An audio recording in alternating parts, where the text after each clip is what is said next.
Perkenalkan, nama saya Rayu Hazrin dengan NIM 23650238. Di sini saya akan menjelaskan apa itu Wireframe.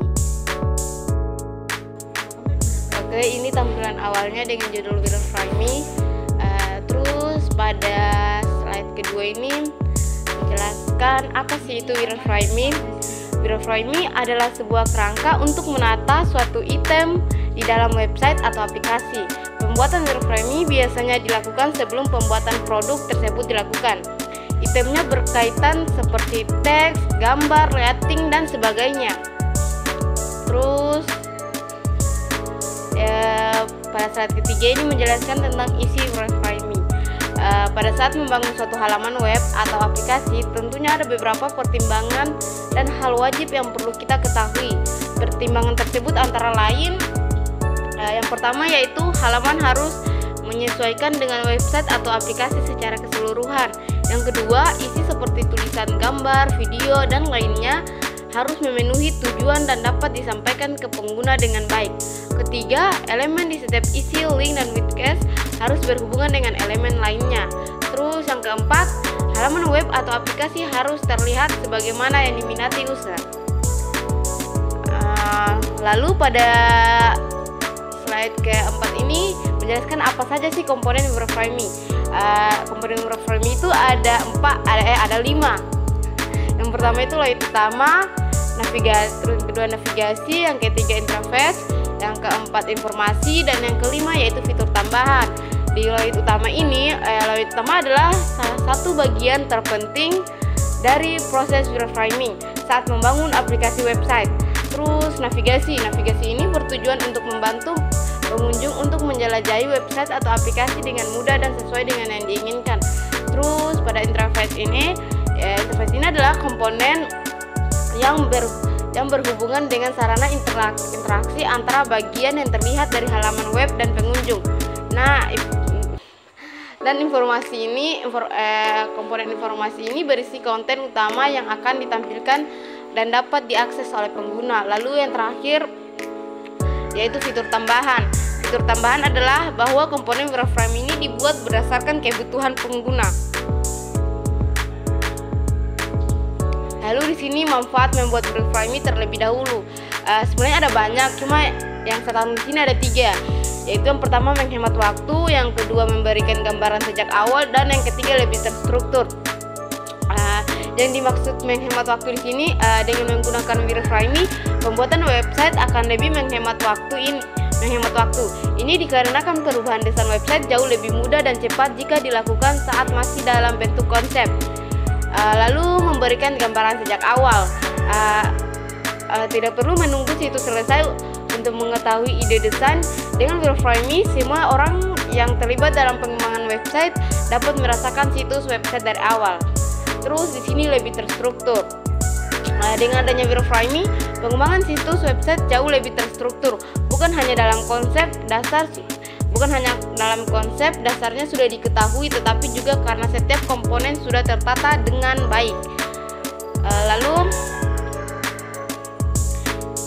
Di sini bagaimana sih cara membuat wireframe?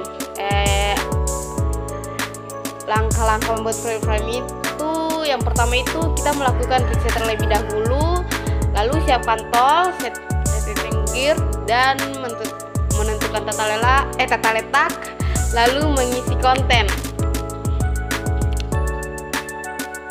Lalu di sini ada studi kasus aplikasi sistem informasi akademik sekolah berbasis web. Di sini saya baru buat rancangan, yaitu studi kasus SMA 1 Las Salim Selatan.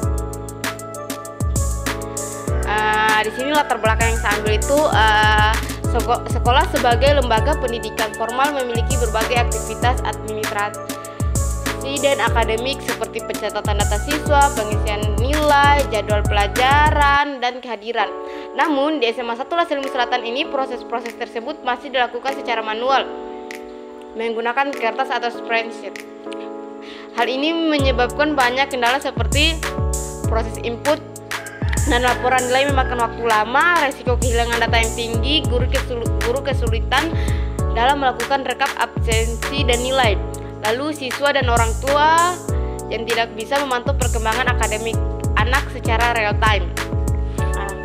Nah, di sini saya hadirkan sistem informasi berbasis web karena dengan seiringnya berkembangnya teknologi informasi dibutuhkan suatu sistem informasi akademik berbasis web untuk meningkatkan efisien dan efektivitas proses administrasi sekolah. Dengan sistem ini semua data dapat diakses secara digital, cepat dan terintegrasi. Lalu di sini ada tujuan penelitian, yaitu yang paling penting itu mempermudah pengumpulan dan berbagi informasi. Terus beberapa tujuan pembangunan sistem informasi ini yaitu membangun sistem informasi akademik berbasis web yang dapat diakses oleh pihak sekolah, siswa dan orang tua. Lalu mempermudah proses penginputan nilai absensi dan penyusunan laporan akademik. Terus memberikan akses data akademik yang transparan dan real time. Lalu di sini ada fitur-fitur utama sistem berikut ini adalah fitur-fitur inti yang akan dikembangkan dalam aplikasi, yaitu ada login multi level, manajemen data siswa dan guru, manajemen jadwal pelajaran, input dan lihat nilai akademi, terus absensi kelas dan laporan akademik. Oke, pada login multi level ini admin, guru, siswa dan orang tua memiliki akun berbeda dengan akses yang sesuai. Nah, lalu pada manajemen data siswa dan guru, di sini bisa tambah atau edit data siswa dan guru oleh admin. Terus di manajemen jadwal pelajaran, guru dan siswa bisa melihat jadwal kelas dan ujian. Lalu di input dan lihat nilai akademik, di sini guru dapat mengisi nilai per mata pelajaran, terus siswa dan orang tua dapat melihat rekap nilai.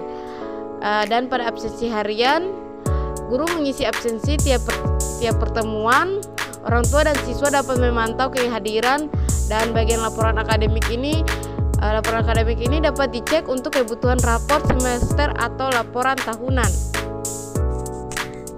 Nah, pada alur sistem ini ada admin, guru, siswa dan orang tua atau pihak-pihak yang dapat mengakses melalui browser.